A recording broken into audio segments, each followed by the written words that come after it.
Hello, this is Rick Saltarelli with Salty Breeze Cruise Planners with this week's segment of Beyond Your Front Door. And today I do not have a guest, but I wanted to talk about a very important subject, and that is passports. Now, you may be wondering why this is so important right now when travel is still on a slow pace. However, there's a very good reason for us to be talking about passports. The first of one is to make sure that if you want to travel overseas and you do not have a passport, that you understand that one is required. And if you've never had a passport, consider applying for one now. The second reason is you may already own a passport, but you may not have looked at it for the last year or two. So now is a good time to dig it out and take a look to see if it is active. And by active, I mean when is the expiration date?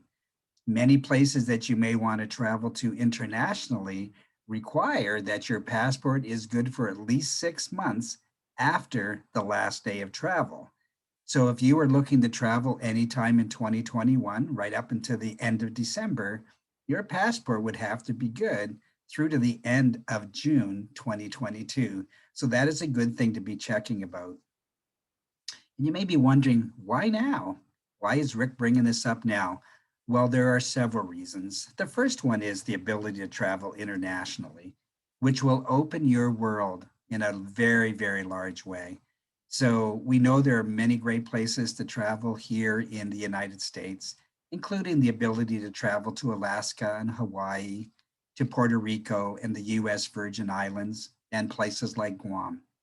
But if you want to travel to Mexico or Canada or Europe or the Caribbean and you are not going on a cruise ship, you will need a passport.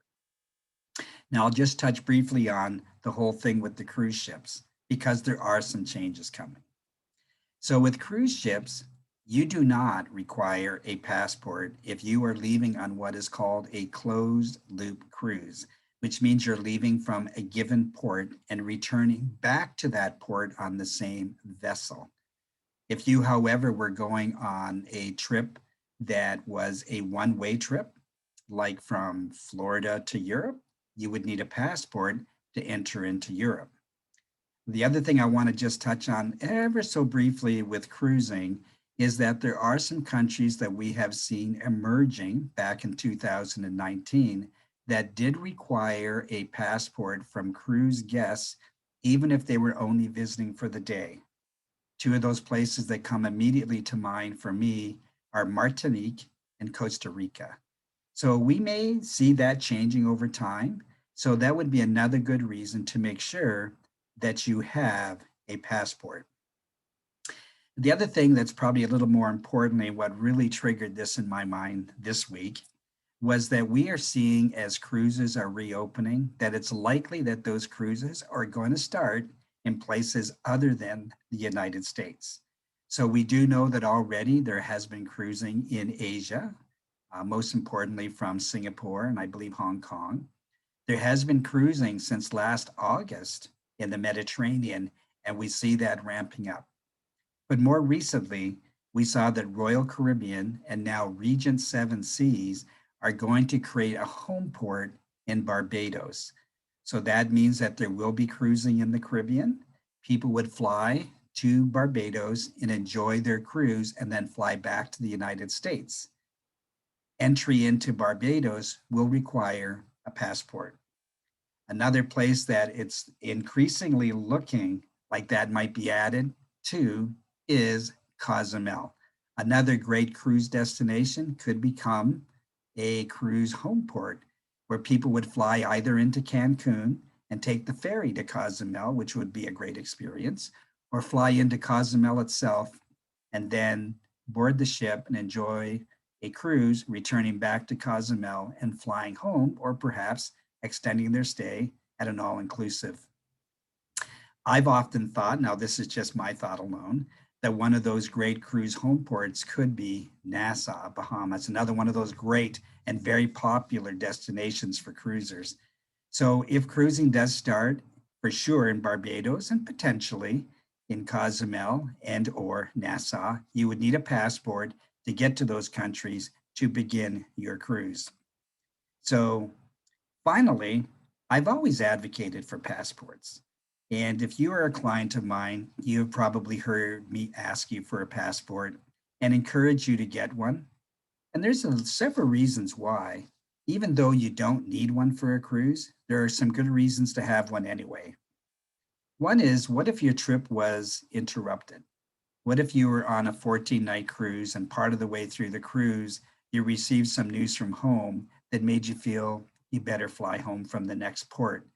Well, you likely need a passport to get back into the United States. Now, I'm not saying that you wouldn't be able to travel home, but you would have a few more hoops to jump through. Secondly, is we've had this happen where a client misses the beginning of their cruise. So they flew into Miami, but they got there late because the flight was delayed. And even though the ship's first stop was in Nassau, the client could not fly to Nassau to get on their cruise on the second day of the cruise because they did not have a passport. Had they have a passport, we would have been able to contact the cruise line and get them permission to fly to Nassau at their own expense and board the ship on the second day. But you would need a passport. And then a third reason is, what if there is an illness or an injury while you are traveling? We know that we have a lot of very active clients. They like to go zip lining. And if somebody was to be injured while they were on their excursion and were hospitalized and the ship left without them, they would now need to find a way to get from that port that they are in back to the United States. Much easier transition if you have a passport.